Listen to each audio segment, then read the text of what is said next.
Welcome back to the Smugglers Den. This is episode 46. I'm your host, Tiny Grimes. As always, we're hosted by swdestiny.com, so big thanks to those guys. And again, to everyone supporting me on Patreon, you are the best. Thank you so much. Thank you. Thank you. And I'd like to bring in my co-host this week. We got none other than Bobby Sapphire, the greatest gem of them all. What's happening, Mike? How you doing? Wow, it didn't take long for you to adopt like those lame teacher jokes, calling me a gem. Whoa. Whoa. Shots fired, coming out aggressive. Wow. And that's going to wrap it up. I got another host on the line. Thanks for having me. Yeah, what's going on, man? How's everything going? Everything's going good.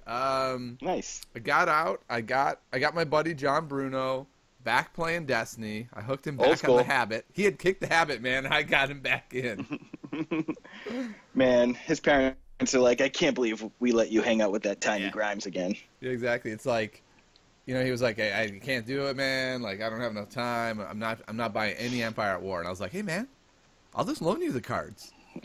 I got what you need. Okay. And then he was like, I bought a box. And I was like, cool. And he's like, then I bought two of all of everything but the legendaries. And I was like, cool.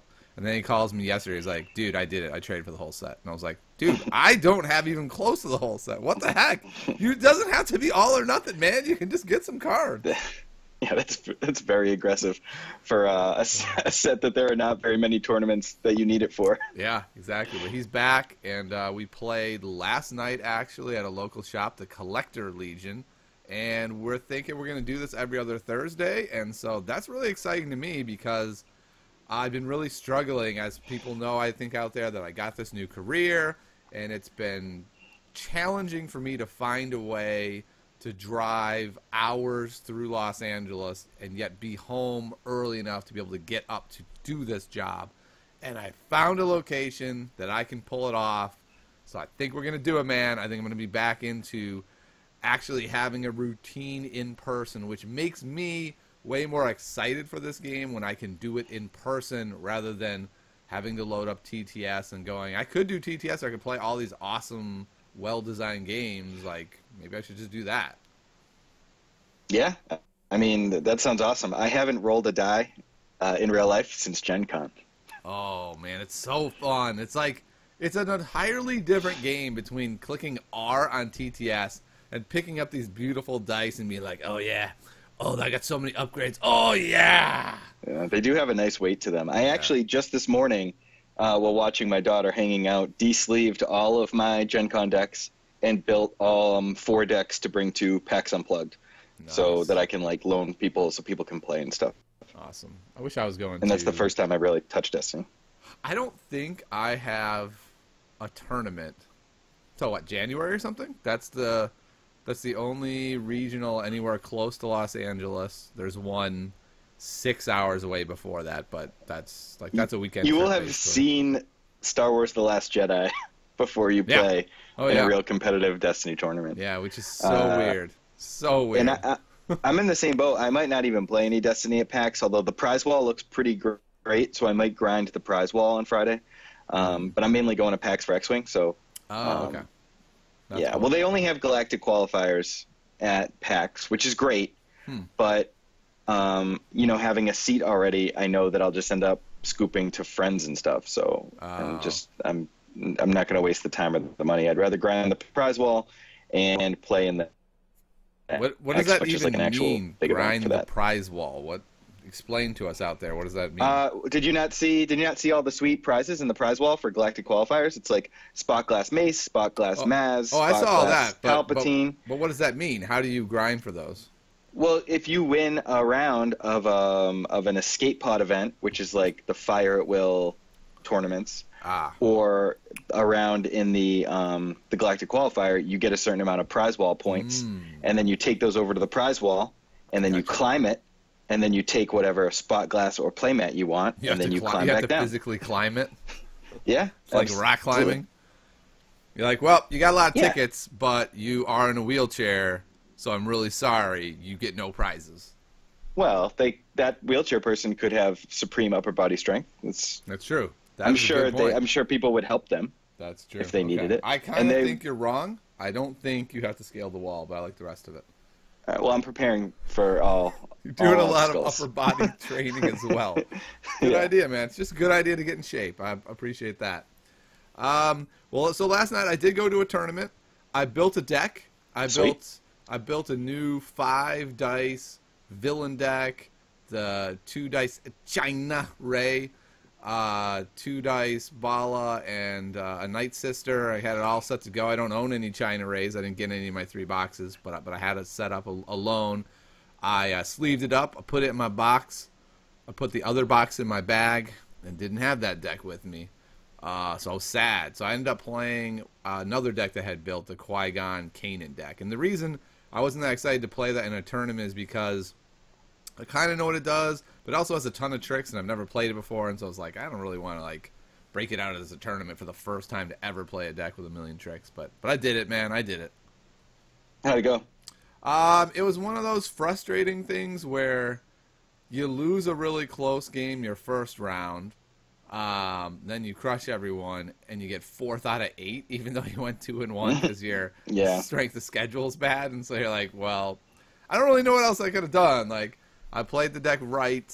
My opponent played Sabine Ray in the first round. Got pretty lucky that Sabine didn't die on this one turn. I didn't get the roll I needed. I didn't find a riposte. She made it one more round, and then was able to do an ambush roll in for like 12 damage or something absurd. And it was like, well, you were dead to rights, and now you're in it, but you're still dead unless you find a second chance for the Ezra, and you found a second chance with Ezra. It's just one of those games, right, where it's like Sabine Ezra doing what Sabine Ezra can do, and my deck coming up a little bit short in what it can do.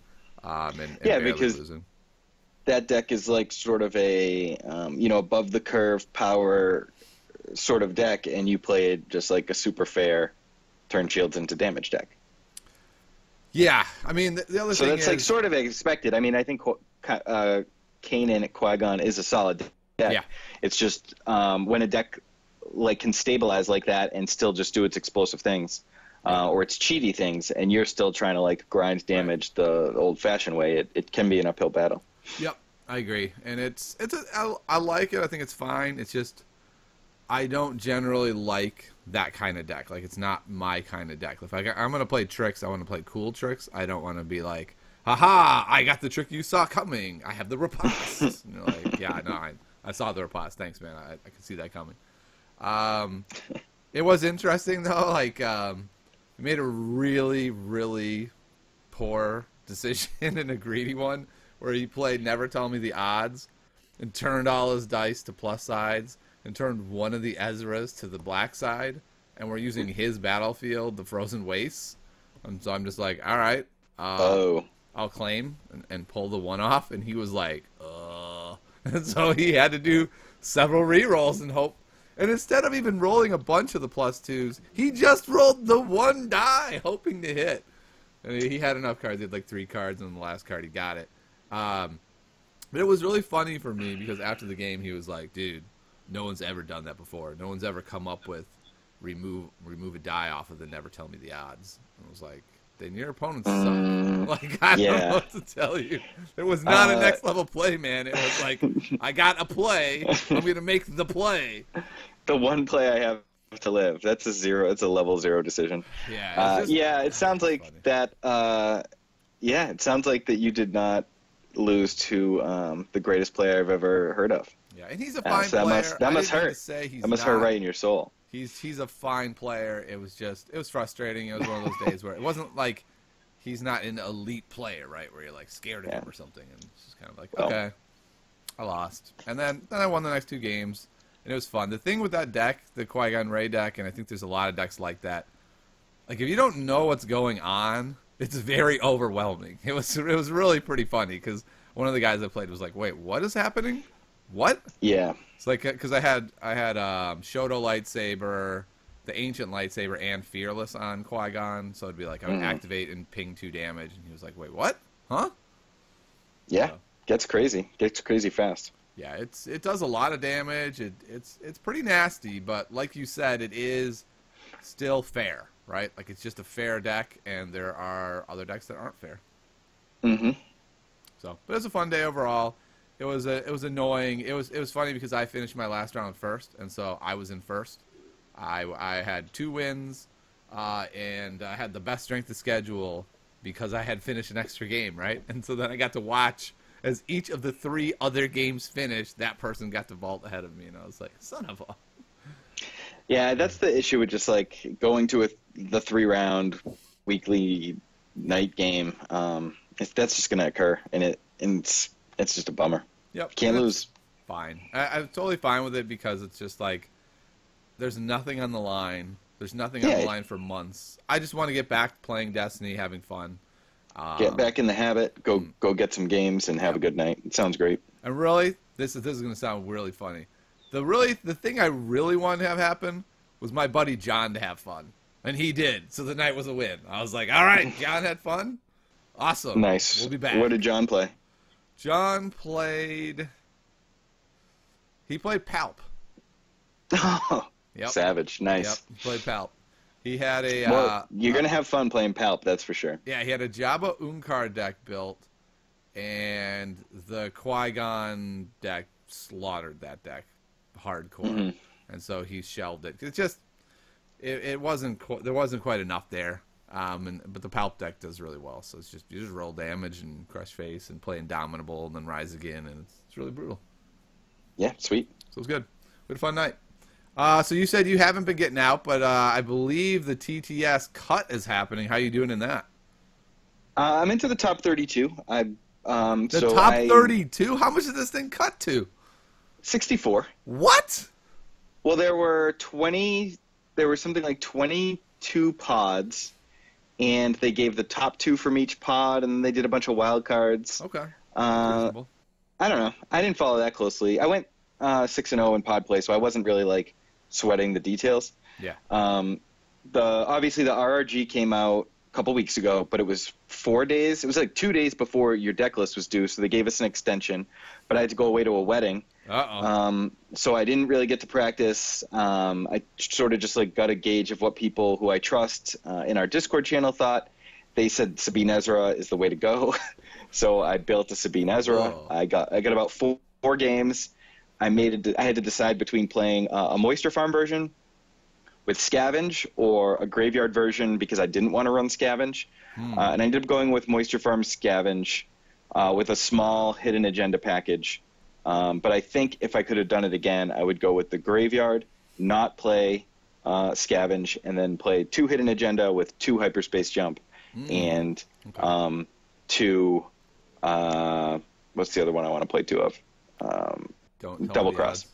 Oh, Double Cross, yeah. Well, yeah, for sure. Never tell me the odds. I got double crossed. It was painful. Yeah, Double Cross has been fantastic, and I've even had some great impersonate plays off that hidden agenda as well. The deck is really strong. It can definitely have some issues with rolling, but it's a hard deck to play, and I was a little worried about that. So the good thing about the top cut is that I could submit my deck, and then I had a few days to actually practice. So once I got back from the wedding, I could practice. I was just limited to what I'd submitted. So my first round opponent was Qui-Gon E-Ray 2. So very much like your Kanan deck, only 1 die short. And Ray can actually hit pretty hard, so splits that damage there. So he's constantly pinging with Qui-Gon while he attacks you with Ray, and Ray pings as well.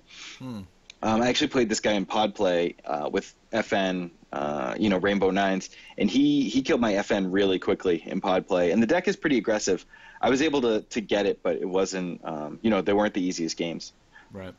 But other than the TTS League tournament, oh, go ahead. I was just going to say, if you had to do it over again with more knowledge, is that the deck you think is best and would take into this tournament, or are there some other decks you'd give a really hard look to?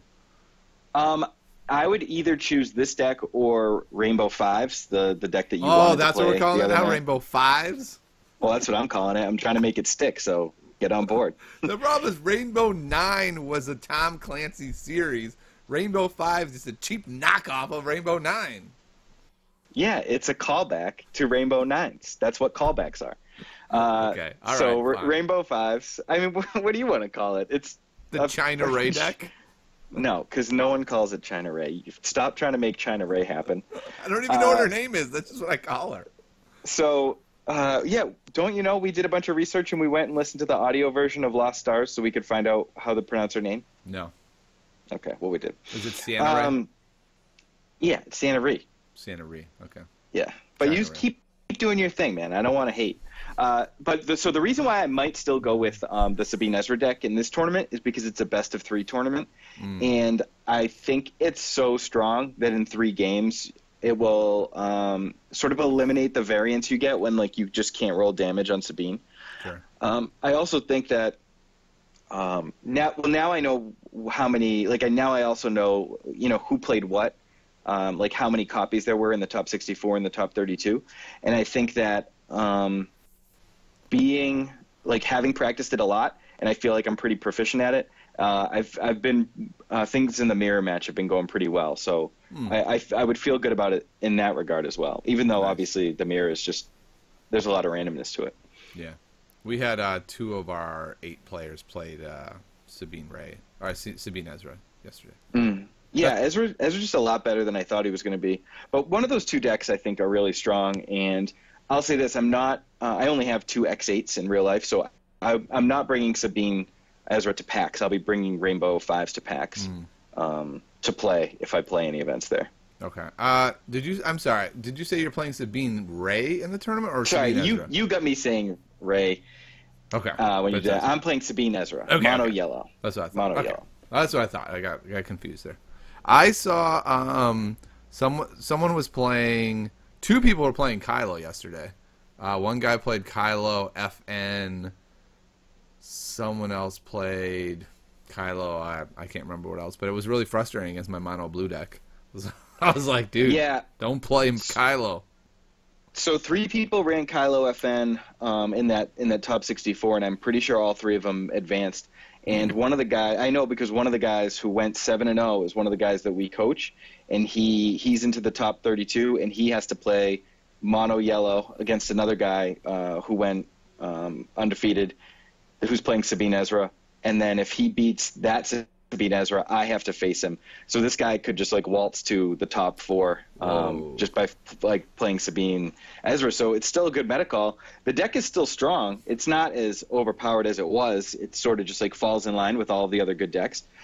But are we going to talk about the meta? Is that our plan today? I know we had talked about it because I have something to bring up. Yeah, I think we are right now. So I'll say this: the deck that I think is going to be the meta breaker, at least at the first regionals. Wait, hold on. If not, hold on. Meta breaker. Okay, go ahead. That was our alert. All right, the meta breaker alert is actually been Kylo Grievous, which I've been testing a crap load, and I know a couple other prominent Destiny groups have been testing. And in this world where Imperial Inspection has gone on and everyone is just vomiting 2-cost upgrades onto the board, Grievous has been absolutely gross. So stealing that redeploy weapon has just been ending games.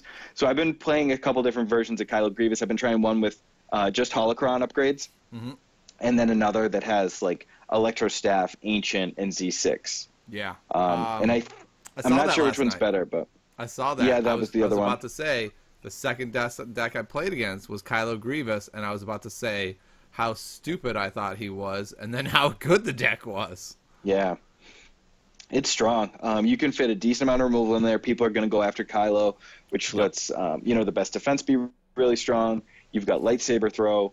Electro Staff is really great with both of their dice.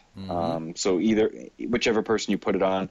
You can play Crossguard Lightsaber too for a little extra damage, and then whoever they do kill, you throw the Z6 on, and then obviously you just go after whatever guy they put an upgrade on, a redeploy upgrade on. So specifically, and Grievous just steals that shit. Yeah, I played this. This was a friend of mine, Jimmy. He's a really good player. He's a little bit out of touch at the moment, and so he was playing this deck, and I was like, "Wow, this is Jimmy's attempt to get back in the game. What a ridiculous deck!" But I was playing the Qui-Gon Kanan deck, and this was just a practice game after the tournament, and I assumed I would roll him, and I did not. I barely got Kylo dead before the game ended. Yeah, and if the plan, if the meta is, and obviously, it's a really diverse meta, but one of the things when you're going to play in a large tournament that's 6 or 7 rounds, you you kind of like, you're going to expect to see a bunch of random stuff, but because so many people are going to play Sabine Ezra and the Rainbow 5-die deck, you have to at least expect to see those decks like 2 or 3 times. Yep. And this is the perfect deck against those and 4-wide, because it's got Kylo for the mono-colored Sabine match. It's got Kylo for the mono-blue matchups, of which there are several mono-blue decks. People are bringing back Emo Kids. People are playing Qui-Gon Kanan. People are playing Kanan, Rey, Padawan. So you have strength there. And then against the villain decks that are just like vomiting the F11D, LL30, and holdout blasters for redeploys, you steal those, and you have game against those decks as well. So it just makes it a really strongly placed deck right now. And even though it's 3 dice, which can be a little, anemic at times, not having things like prized possession in the meta anymore, allows you to, still do damage, as does just Kylo's innate ability to do 2 extra damage a turn. Yep, totally agree. And that Elector Staff on Grievous is really strong to be able to make it so his dice are free now. Yeah, like I've always wanted to use Grievous, so I'm excited to try this deck. Actually, I'm so glad you said that, because I still thought that he just had a lucky game, because he did have a lucky game. Like he got all the weapons and the money, and it just worked out perfect. And then right when I was about to kill him, he was able to drop a Force Illusion, and then I can't remember what else he did. Something else too. Oh, the Ancient Lightsaber. So it was like Ancient Lightsaber, yeah. Yeah, it was like Kylo's dead. It's like damage him, Force Illusion, heal him. Kylo is not dead. Yeah, awesome. Force Illusion just so strong, and obviously that just buys you time to finish your turn. Yep. Allowing you to make sure you resolve that ancient die and then put it on the bottom. And this once dead Kylo gets to activate again next turn, gets to hit you for 2 hopefully. Yep. And then his 50% damage sides makes it so he's 75% to roll damage on his own. It's just, really, I think it's really good. I don't think it's super unfair. It's just very balanced and very resilient. And Crossguard against Qui-Gon, really freaking annoying. Yep. Yeah. It's the Kylo's lightsaber from Awakenings that we always wanted. So that wraps up our Meta Breaker. Yeah, so look for that or play that at regionals, because I think that's going to be real good. So we've got Sabine Ezra's tier 1. We've got Kylo Grievous. Maybe. Are we doing tiers? I didn't agree. No, I didn't agree to not tiers. tiers. Sorry, just good decks. I don't think there are tiers yet. I think it's too open still. I'm just talking like top of the meta kind of stuff. We've got that. We've got the 5-die villain deck. We've got. Would you put the 4-wide vehicle villains in that tier? I think I would. Just like real strong decks. I haven't really seen people. Oh, jeez. I apologize. Did you hear that? No. Oh, okay. Great. R2D2 beeped that I got a text message. I had turned my ringer on in case you texted me, and when you were blowing me off about doing this podcast for an hour. So I'm not sure about that. I'm not sure about that version. I haven't faced it. I haven't seen much of it. I don't know how many people are playing it. Yeah. But if you say it's good, I trust you. I'm only saying that based on what I've heard. I have not played it or seen it played. So no, I wouldn't give it too much. I think if you're going to do the 4-wide, you want to be on the like the double First Order, double Guavian, so you can use Twin Shadows, or double First Order, Guavian, Bala.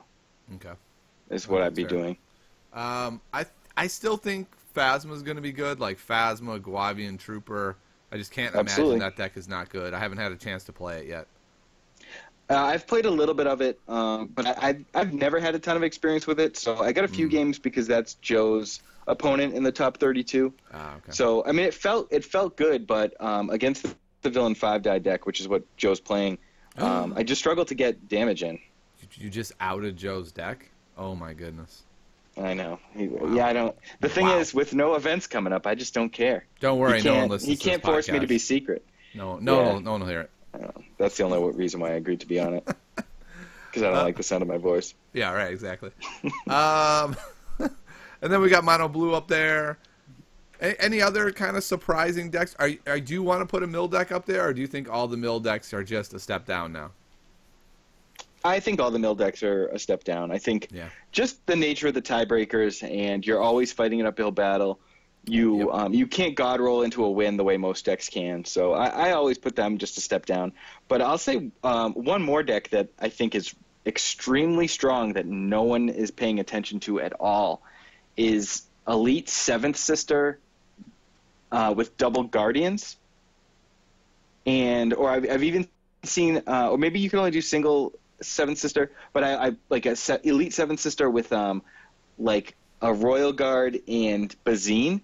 And just like being able to keep that Seventh Sister alive, even with one of those little Seeker droids, she can just do so much damage. Yeah. And with the Guardian keeping her alive, it's been very strong. I haven't given it a shot yet, but I don't think I've beaten a Seventh Sister deck on TTS. I definitely have since not EW beaten dropped one out because I've never seen one.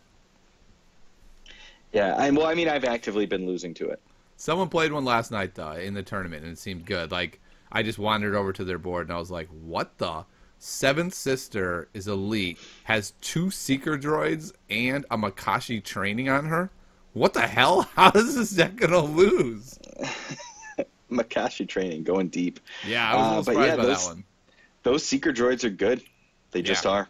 I mean, if you have 3 Seeker droid dice out there, it was pretty crazy, because it was like, I mean, it's just, I just looked at his board and I was like, how does he have 1 billion dice on the board? And I was like, oh, wow, and most of them are Seeker droids. That's terrifying. Yeah, and I haven't seen anyone like put Dark Council in that yet either, which I think would make that a lot stronger, just to have that focus and extra draw there. Yeah, that could be really good. Yeah, so I think that's a deck to be watching out for as well. So we've got, the bottom line is, I'm still saying it, man. I still think the meta's wide open. What do you think? Is the meta closing down, or is it still wide open? Oh, I think it's super wide open, and I don't think anything is going to have a clear leg up until Legacies comes out. Everything seems to like sort of be able to defeat each other. There seems to be a pretty solid paper, rock, scissors, dynamite going on, because I think it's more than just like 3 decks that are happening. And I don't even know anyone who's trying to proclaim there is like a quote unquote best deck. I will say I think the most if we're talking about non-linear like broken decks, I think the most broken thing we can be doing is Sabine Ezra, because the running interference, never tell me the odds combo is really, really strong. So if you are interested in playing decks that don't fight fair, that would be the one. But for a deck like the Sienna Ray, Ibala, Night Sister, to be able to roll 10 damage naturally, and not that difficultly, it's not that difficult to accomplish with Bait and Switch and Night Sister rerolls without any upgrades, is really, really strong. And there's something to be said for just being able to roll 12 naturally in round 1. So last question about the meta. Do you think the meta is so wide open because it's just a well-designed card pool right now? Or do you think a lot of it has to do with the fact that no one is really grinding super hard because there are no major events happening? I do not think it is the latter there. Okay. Because I know specifically the entire Artificery Knights of Ren crew are all gaming hard for PAX Unplugged because there's 3 Worlds qualifiers there. And I know there's a ton of good players in this. I know it's a top 64, but you've got like Joe and myself, Taxter, like everyone from Artificery made it in. So your boy El Rathion, the German national champ, the French national champ, the Australian national champ. Like everyone is, I mean, it's sort of like a fun tournament because it's just like the online league, but there's a lot of high competition in this event. And I think that's made it strong. So I don't know, but I don't know if I'd give it to like a well-designed card pool either. I think that the nerfs are the biggest culprit and the reason why everything is shaked out. Yeah, I didn't mean just the design of the card pool. I mean the overall nerfs and stuff. Okay, so I want to ask a question that I wasn't planning to ask you then. Okay. Let's evaluate how you think Jeremy's doing in his new leadership position. If we can assume that the nerfs took so long because once Jeremy took over, he decided he wanted to take it in his direction. What do you think? Is this a good first start to come right in, basically guns blazing, and be like, boom, that guy's more expensive, that guy's more expensive, that card's gone, that card's gone? Like, it was a pretty big welcome, what's up, my name's Jeremy. I mean, if that's the way you look at it, sure. I don't know this dude. I've never heard him speak. I've never talked to him. If you want to give him all the credit, like, did you give Lucas all the blame? I don't know the way to look at it. I do know that regardless of, like, putting it all on him, this is, like, obviously the game has changed for the better. If it turns out that this is all his doing, more power to him. Whoever is behind it, I think, is doing a great job. I'm not saying that he's not doing a great job. I just, like, I'm very cautious to just say one person is behind all this. Okay, that's totally fair. But I guess the point Do you is, think so? Is that how you feel about it? You probably are more connected. You've been playing FFG for a long time. I mean, you seem to know a lot of people. I'll say this, that I feel like if Lucas had been the one to make all these changes, the errata list would have come out right away, right? Like, why does it take so long? I mean... But I could be wrong on that. It seems that there's, the Lucasfilm approval has to happen. That's always talked about. I mean, it is possible that, Jeremy worked hard for this. And if he did, that's great. And I'm not saying that didn't happen. Yeah. I just, and honestly, I think he just did an interview with Knights of Ren that should come out, like, this weekend. And so maybe that will be insightful. If we're forced to listen to Knights of Ren. Whoa, we don't say things like that. Come on, man. Oh, I can't. Okay. We're not dogging other podcasts unless it's the lame-ass Hyperloops one. Hey, you want to dog me all day? That's fine. But I don't. That's fine. We won't talk about it. I won't say anything bad. Actually, I do want to prop you on something. Real quick, talk about your content creator challenge, because I think that is really cool. It's something I really wanted to do. I just wasn't able to make time. Like, I knew I wasn't going to be able to make time, but I so wanted to do it. I was like, screw it, I'm doing it anyway. And then you guys were like, all right, we're about to start. And I was like, man, now that it's actually a reality, if I have to actually play games, I can't actually do it. Yeah, we definitely would have loved to have you. We would have loved to have been able to, like, expand it to 12 or 16, too. And hopefully we can in the future. The Content Creator Challenge was just, look, we all make videos and we all make articles and podcasts and stuff. Why don't we start spreading the love and doing it together and sort of, like, have some fun? Like, nothing on the line, no crazy format, just, like, let's just play games together. You're getting high-quality content, and you get to watch both sides of the match. It just seemed like a great way to sort of, like, come together as a group of people. And then, of course, like, you canceled on us, and Knights of Ren canceled on us, and no one was brought together. We're all still everything's great. It was just a really fun idea because we're just all so spaced out across the country, and there's no great events for all of us to get together to play at regularly.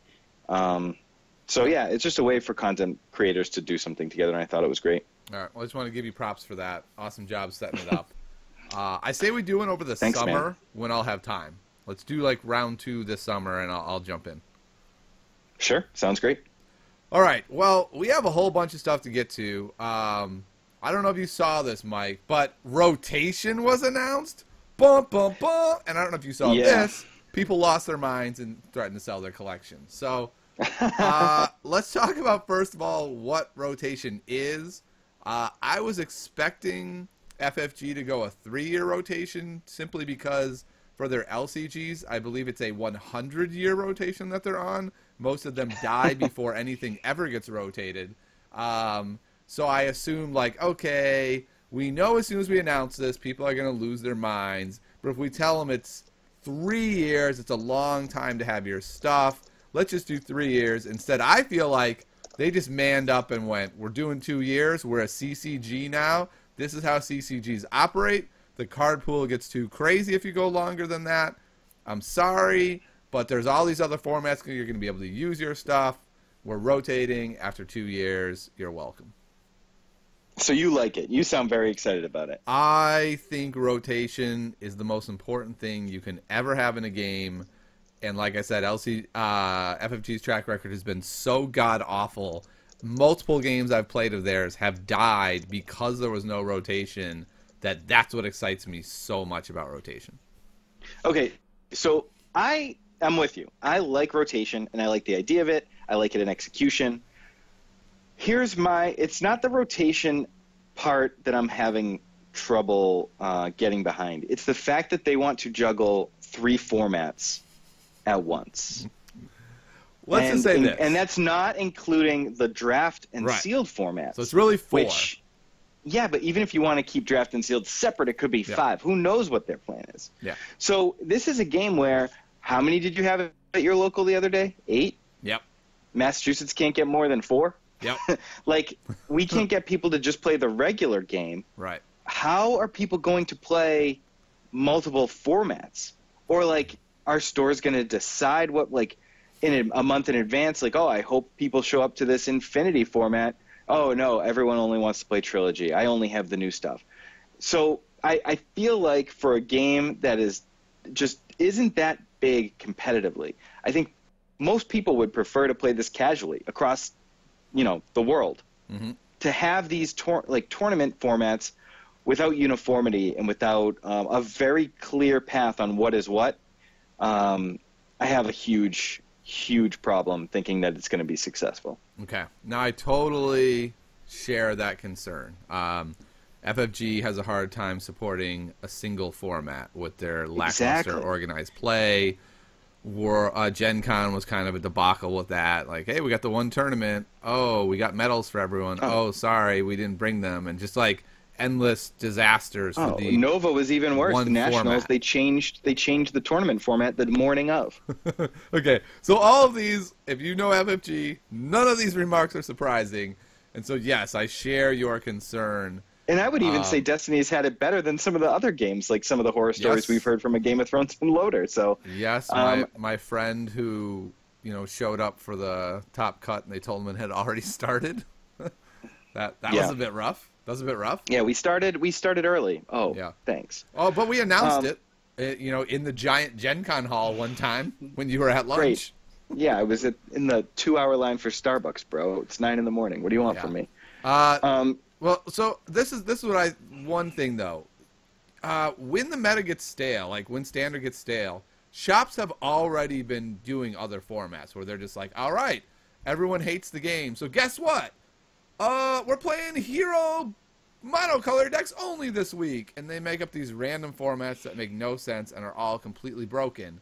So I am excited that we have alternate formats that are theoretically being tested. So when a format seems broken, you can just be like, all right, standard's broken, F it. We are doing trilogy formats at our store now until the next set comes out because standard's dumb right now. Cool. Or we're just running drafts. Like, you have options now as a store without resorting to we're just going to randomly make stuff up.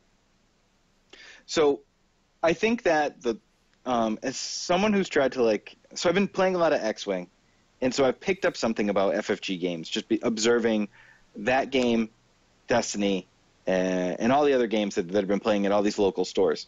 And the FFG games seem to be 1,000% about community. Yeah. And if your shop or your area has that community, it doesn't matter what you're right, because if you have a good community of 20 people who play every week, you could say, all right, this week, for the whole month, we're doing 1 trilogies, we're doing 1 draft, we're doing 1 infinity, we're doing 1 whatever you know what I mean? Yep. And people will be like, yes, that's awesome, because we're the same group of people, we're all communicating with each other, and that's great. So I think in that, with communities being strong communities will thrive. I think it doesn't help communities that don't exist, like mine, like so many others throughout the country that struggle to get 6 to 8 players. It does not help. It might not hurt, but I don't think it helps. And I'm not sure what the answer to that is. Yeah. I just know that community is really important. And if you live in somewhere like Minnesota or South Florida, where you can play Destiny 7 days a week in Los 7 Angeles, different stores. Like it used to be. Well, it used to be, but let me know if it gets back to that. I mean, I'd like to hear that it got back to it, but I'd like to see it. Yep. I mean, I still think that the trilogies format could be awesome for newer communities, right? You're like, okay, we've got this store, we're looking to get into Destiny, we've got 3 people who are really excited, or 4 people are excited that are coming every week, and we want to grow this. So let's just, as a store, for a month or so, we just play trilogies here. And so when someone comes in, we can advertise this tournament where, you get the starter set and this, and that's almost all you need. And you can just, sort of build a community through trilogies. I think that could be a viable way to build communities. I'm not 100% sure it would work, but I'd like to see somebody try it. Yeah, I mean, like I said, it could help. I don't know. I don't have high hopes, but one of the things that really bothers me about this multiple set thing is just not knowing what the big events are going to be. Like they said in the article specifically that like at every galactic qualifier, one of them will be, I think it said the trilogy format. Yeah. And so like even just going to that event, it's like, all right, well, I got to get ready for 2 formats. Yeah. It's like takes time away from playtesting. It takes time away, like makes your card pool different. I'm not actually sure. Hold on. I'm going to go to the website. Yeah. That is another concern I had as well, was like if you Whoa. have gotten to the point where you're not buying everything anymore, now you have to buy more stuff because you have to be ready for multiple formats and the play testing that goes into that. And so you're definitely right on that one. Being competitive in multiple formats is going to be challenging. Tiny. Yeah. Are you wearing your hat right now? Yeah, I am. Prepare to have your hat blown off your head. I just went to the FFG site to check on the Galactic Qualifier thing. Yeah. And there is a Legacy's blue card spoiler article. What? Legacy's blue card spoiled. Maul, Yoda. Wait, what? Maul and Yoda? Oh my god. Maul, Yoda, go. Yoda has no blanks. Yoda has no blanks. Yoda has no blanks. Are you crazy? What? Okay, there's Yoda. And there's Maul. Ooh, let's scroll down a little bit. A Palpatine? Okay, yeah. we're gonna start with Yoda because Yoda's all I care about. So. Yoda has no blanks. Okay. All right. So I discovered this, so quiet. Yoda, Wise and Master, 10 health. Die sides are 2 focus, 1 disrupt, 1 discard, 1 shield, special. No blanks. 10 point, 13 point elite. Listen to this special. Character Jedi. Special. Choose and do 2 of the following. Gain 1 resource. Give a character 1 shield. Turn 1 of your dice to any side.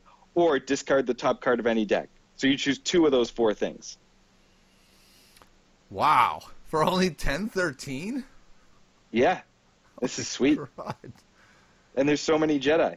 Wait. So you roll the special, and you get to mill them a card and get a resource? Well, I don't know if you'd do that, but you would probably gain a resource, gain a shield, or gain a resource focus. Sure, but I'm just saying, like, it's 2 awesome sides in one. Yes. Wow. And he has a double focus side, and he's only 10-13. This is awesome. Yeah, that's great. Wow, is this like a meta-defining card then? Or is it, or by him not having any damage, does he not work well enough with his partners like Qui-Gon and Ahsoka? Do they need damage-dealing partners? I feel like they do. I don't know that Ahsoka does if you can focus one of her dice and give her a shield every turn. Or gain an extra resource every turn and give her and focus one of her dice. Interesting. That deck doesn't cheat at all, though, so it's like they can just remove. Huh. Yeah, but the idea is that you're rolling Ahsoka twice, so, like, sure, you focus, and then you're paying to ready her, and then Yoda gets to do 2 things. He can get you another resource so you can play a card, and, and then he also gets to focus one of her dice to the 2. But check this out, because, it's possible that he works best in the 3-character deck. Scroll down a little bit more. Aayla Secura, Jedi General, 9 points, 12 points, like 9 point, 12 point elite. Whoa. For 10 health. 1 melee, 2 indirect, a resource side and a special side, and turn one of your blue or red dice to any side. Turn an opponent's die to any side. 3 damage sides for a 9/12? 3 damage sides, plus a super focus for a special. Goodness. So what about this? What about Yoda, Aayla, Luke? Is new Luke 11? Yeah, he's 11-14. I don't know. Probably bad. That sounds cool. I mean, 3 dice is bad, but that's a lot of health. That's like 30 yeah, health. But you can do Elite Ayala, though, because with 12 points, I mean, not with Luke, but 10, 12, and then fit an 8-pointer in there. Yeah. Is Jedi Instructor 8? I think so, yeah. Sure. Padawan. Boom. Ooh, I like Padawan. Wow. Yeah, I think this Yoda is really exciting. Like, between the Yoda and the Ayala, we can now nerf Maz if we have to. That's exciting news. If yeah, I mean, I guess Maz, you could go that route, too. Dead. Yeah, you could go single die Yoda, single die Ayala, Elite Maz. Let's see. There's a bunch of cards that are like let's look at not in the. Hold on. There's another hero card that's like in the text I just clicked on. Force Meditation, cost 2. To play, spot a blue character. It's an ability. 1 focus, 1 shield, 1 resource, 2 special blank. It's a mill card. Discard the top 2 cards of a deck. Okay. Not amazing. Okay. All right, let's talk about Maul. Yeah. Maul. I didn't you can read this one since it's. Because I was like, I don't care. I just want to hear about Maul. All right, read Maul since it's your podcast. All right. Oh, yeah, it is. That's cool. Maul is 12-16 cost. He's 11 health. And so he's basically Jango with more health. Let's see if he's better than Jango. A 2 melee, a 3 melee for a buck, a disrupt, a mill side, a resource, kind of blah for that cost. A discard side, yeah. After 1 or more of this character's or upgrade dice are removed by an opponent's card effect, you may remove 1 of their dice. That sounds a lot better. Yeah, that's really cool. Wow. So if you get 1 of your dice removed, you remove 1 of their dice. Obviously, you want to try and find a way to not roll this guy out first. Yeah. Which could pose problems. But for 12 points and having those 2 damage sides and a really strong ability, he doesn't seem busted. He just seems like good. He just seems like good. I'm thinking something like, what about this Maul with Elite 9s? Actually, can you go Elite 9s? No, be single 9s. But so you go Elite Maul single 9s. Maybe. Oh no, I'm sorry. I was thinking Elite Phasma. This Maul Elite Phasma. Maybe. Probably not. Yeah, I don't know about that. How about the Night Sister? Not Night Sister, the 7th Sister. Yeah, how about this guy, Elite Grievous? Ooh. That's interesting. I like this Maul. I think that text is really strong because it covers upgrades as well. So you can go 1 die Maul, put your upgrades on this Maul, and they just can't remove his upgrades unless they're willing to give up their best die. Yeah, the only issue is like if they go after him first or he's low health, and you want to roll him out so you can try and start resolving his stuff. He's going to have a blank ability, but honestly, like that's going to be late game, and maybe maybe it's like good enough to get you there the whole time. And that's why if you have him as 1 die, it's not really the guy they want to go after, right? You have him with like a Z6 riot baton on him, and they're like, well, killing Maul does not gain me much. I guess I have to kill the other guy, and you're like, yeah, okay, cool. Now you can't remove Maul's dice. Yeah, the more I think about it, this guy with Grievous sounds great. Yeah, he sounds very solid. Like, I don't love him, but his character ability is really good. Oh, we got Maul's Saber in here, tucked in the text. Oh, that's a cool-looking card. Oh, well, this is a weird card. So it's 3 cost. So as soon as I see a 3-cost weapon, I go, does it have redeploy? No. Blue character only, but the sides are 2 melee, then +2, +3, +4, 1 resource, power action. If an opponent has no shields on all of their characters, roll this die into the pool. Yeah, that's sick. What? So they don't have shields, you just roll it in and then resolve it and then roll it in again?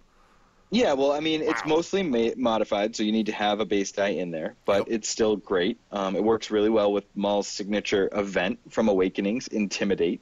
Yep. And obviously, if you deal a bunch of damage with it the first time, you can re-roll it into your pool, and after you've like eliminated the shields, and maybe you link it up with a melee die, or maybe you just you still have 33% to roll a resource or black melee itself. So yeah, this seems great. It's also blue character only. Yeah, that's unfortunate. But you put it on Maul when they remove it. When they remove the +4, you get to remove their best die. All right, you ready for Palpatine? I am ready for Palpatine. All right, Palpatine is a Darth Sidious. He's he a character 30 points? Sith Lord. He is not. He is 16 and 20 for elite. Ooh. He's got 12 health. His die sides are 2 ranged, 2 melee, 2 indirect, resource, blank. Let's stop there for a second. At 1620, that sounds a little weak to me. So I feel like he needs to have a really good ability. So, all right, but he's got 3 black, 2 damage sides without pay, and 2 resource sides, which is really strong. It's good. I think that you're underestimating his power, but let's read. He has a power action. Okay. Play an event from your hand, decreasing its cost by the number of different damage symbols, guns, swords, thermal detonators, showing on your dice. Whoa. So what you're telling play me an event, is if you roll him, from your hand, you get 2 different sides. You get to play events for 0 if they cost 2, or you get to play things like Rise Again for potentially 2 or 3, depending on what you get out there. Yeah, and also just like, even if you just roll, It's pretty solid. You can always just play your 1-cost mitigation for free once per turn. Yeah. You just like deflect is free, intimidate's free, feel your anger is free, Force Strike is free. Is it a blue event or any event? It is any event. Any event. Dang. Yeah, he's good. He's good. 20 though is a lot. Like that is a lot. Is he good enough for 20? Is he like Awakenings Vader good? It really depends on what we can do with 10. I think it just really depends on what we can do with the 10. I agree. You know what he'd be really good with? Like really freaking good? Palpatine, Elite Palpatine, single die 9s. That'd have been pretty good. Because you're going to get a lot of different damage sides. But that is not available anymore. Nope, stop living in the past, Tiny. And I think you really want Elite Palpatine so you can have like his dice are so damagey. I think you want them both. Yeah. Gamorrean Guard, maybe? Yeah, potentially. I just don't feel like that's strong enough. That's my problem with 20-point guys. Is like you have to be. You just have to be amazing, and I don't think he's amazing. I think he's just really good. Okay, so this isn't amazing with this Palpatine, his die sides, but with his ability. So there's another card hidden in here. Double Strike. Resolve one of your dice showing melee damage without removing it from the pool. So obviously he doesn't have a lot of melee sides, but you could potentially be playing that for free with his power ability. Yeah, Double Strike looks really good. And then there's another one, Snare. It's a blue event, cost 3. Play only if you have 1 or more exhausted characters. Exhaust a character. So that seems really good with Palpatine. Yeah. Wow, that is really good. Roll in Palpatine. This probably costs like 1. Yeah. Even if it just costs 2, like that's the thing you do for the turn. Yeah. That seems okay. Yeah, wow, that's really going to change. This actually seems amazing. Yeah, that's going to change how people play their turns. They just have to roll in immediately. So a couple other that might be worth mentioning. This card, Adapt, is a blue hero card. Remove 1 shield from one of your characters to gain 1 resource, and it's free. That seems pretty amazing. I'm trying to show the cards as we're talking about. Where is Adapt? Is it? Oh, so what I did was I clicked on one of the images, and I'm scrolling through the images. Gotcha. There's Adapt. Okay. Remove a shield from one of your characters to gain a resource. 0. I like that. Yeah, sounds great. Yeah. A great way for blue to get resources. And then Ataru Strike. Yep. Can you get that one up on the screen? I got it. Resolve one of your blue character dice showing melee damage, increasing its value by the number of shields on that character. Cost 1. Qui-Gon suddenly is getting better and better. Are we quickly getting to where Qui-Gon is like really, really, really good? Are they going to have to nerf him? I could see that. And then there's one more, Defensive Teaching. Do you have this one? Defensive Teaching. Yep. Each of your blue characters can have 1 additional shield, so you can roll a 2 with Qui-Gon and turn it into a 6, and then riposte for 4, and just murder someone. That's That's pretty good. Yeah, I mean, obviously there's a lot of things that need to go right for you, but Why is it sounds cool. Bulbous in here? I'm weird. guessing that they said it will work well with Ayala Secura because she can turn red dice to any side. We got a forced meditation in here as well. That's the one you ignored when I was reading it while you were looking at Maul. Oh yeah, I don't even know. You said that? Okay, great.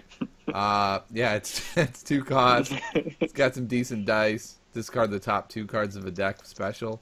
Like that's good to see. I like to see more mill options. I mean, like it's probably not gonna work, but sure, it's nice. Yeah. Oh man, there's some exciting stuff, man. Yoda? We finally got Yoda. I will say I wanted Yoda to be basically Palpatine. Like I wanted him to be 28 points. Every time you activate him, heal 2, a sick dice. But that Yoda is really exciting. Yeah. Yeah, really happy with it. Yep. All right. Man. Well, whew, that's some exciting stuff, man. What is your favorite character out of the ones we saw here? Probably, man, it's so hard. Palpatine seems the most broken. But he's expensive. Yep. Man, it's just going to go in circles. Probably Maul, but maybe Ayala. But I don't really want to play heroes, so yeah, probably Maul. I think Ayala is the best. 9/12 with 3 damage sides, no pluses. Yeah, that's so good. She is really, really good. Like she might be too good. I think Hero needs a little too good, but man, she's really good. She might be like busted in the trilogy format. When it's just the starter set, Rivals, and the Legacies base set, she may be just insane. Could be. It just also seems like it's a she's fair. She's got 3 damage sets. She's not doing anything too crazy. But yeah, it seems all this stuff seems solid. It seems like these designs are really, really solid. Yeah. Which is great. There are no like totally broken things, and the things that seem broken are like Palpatine, but he's crazy expensive, and so you're like, oh, I don't know if we'll get enough to go with him. Right. And obviously there's still tons of cards left to see, and I don't know, like, do we know for sure that this set's coming out on December 15th? I don't know. I thought because I know that's the rumor, but man, it's like I don't know. Like it's hard. Like it's hard when we barely gotten to play with Empire at War. There haven't been any tournaments yet, and they're just like throwing all this Legacy stuff at us. And then if Legacies comes out before your regional, what are we all doing playing Empire at War? That's my only thing. Yeah, other than I know totally some people are having fun, but I don't know what having fun means when it comes to CCGs. Yeah, I'm having fun, and so that's fine. I'm not taking it too seriously, and that's a new thing for me. Normally, it used to be if I went on a Wednesday night and I wasn't the champ, then I was going to be mad. At this point, I don't really care. Whatever. We're just having fun. I like winning, but it's we're not even getting ready for anything, right? It's not like I'm tracking my progress towards some big event that's coming. It's just like I'm just randomly throwing some dice and seeing what happens. Cool. Yeah, and that's the thing. Like, obviously, regionals could be really good. I'm still waiting to see what the prizes are before I really decide if I'm going to do any regionals. But, yeah. You're going by the prizes? Are you insane? This is FFG, man. I can already tell you what the prizes are going to be. Yeah, but I don't know. I don't want to keep crapping on Destiny. It's just like... It's not. It's just the reality. You have to know what FFG is going to deliver, or you're going to be perpetually disappointed, my friend. Yeah, but I think all the X-Wing prizes are always so dope, and all the Destiny prizes are always so meh. But anyway, I'll go to the local regional, but again, it all comes down for me having the world seat. Like, I think everyone's going to have an awesome time at regionals. Yeah. I'm definitely going to be writing a lot and practicing a lot. I just don't know if I'm actually going to go and sit down and play a regional outside of the one in Connecticut. Why is that? Because, like, if I already have the world seat, what am I playing for other than the prizes? You're playing because you got to win a regional, which is like Prestigious? Yeah, they're rare and prestigious. That's why you play. All right, well, regionals. I will do the Connecticut one for sure. But okay. am I going to go to like the Brooklyn one or the New Jersey one? Like, whereas if I didn't have a world seed, I would definitely be going to all the regionals for sure. Yeah, so for me, it's not as much of a problem because Worlds is in the middle of the school year, and it seems very unlikely that I can just be like, peace out, guys, I'm leaving for a while. Like, I don't see that as a reality. Yeah, I know. And you guys need to get unionized over there in your private schools. Because I have 3 personal days, and they can't tell me when I can't take them. I mean, I could probably take them, but it'd be really challenging also. Just like, okay, hopefully I can make all this work out. It's a very challenging thing. And then, so I don't know. We'll see. But I'm locked into a yearly Gen Con and probably not being able to do Worlds. That's my reality. Bummer. Yeah, it's fine. I'm hella focused on Worlds right now. Gotcha. I want to get the card pool. I want to get ready for Worlds. I'm pumped for everyone who's going to go to a regional. I'm looking ahead. So what are we going to have for Worlds? We're going to have this. We're going to have the draft. We're going to have maybe one more expansion for Worlds. I think so. Yeah, we could have whatever the next set is as well if they're coming out this rapidly. Yeah. If this is coming out in December, there'll definitely be another set before May. Yeah. Maybe 3. December 15th, January 15th, February 15th, another draft set, and then another 2-player set. Aggressive. Aggressive. If that's the case, I'm going to need to borrow some cards from people. Yeah, I hear that. All right. Well, Mike, thanks so much for coming on. Is there anything you want to hype on your way out? Yeah, just plug the hyperloops.com. That's my website. Run it with a couple buddies from Massachusetts. We do daily articles. We have tons of videos. We also have a Patreon, and anyone who joins our Patreon gets into a chat channel, and we post Joe just records video every Tuesday of him playing for 10 hours and posts it. So there's always video content. So yeah, just hit thehyperloops.com. Check it out. It's pretty fun for me. Cool. Yeah, writing about Destiny every day. That. Go join the Hyperloops. Those guys know what they're doing. I mean, when you get first and second at Gen Con, pretty sure you're legit. Yeah, that was a good time. You did great too. Yeah, no, I did, but it was a fun time. All right. Yeah. Well, thanks so much for tuning in, everybody. I will see you next time on the Smugglers Den. Until then, keep smuggling. Keep smuggling.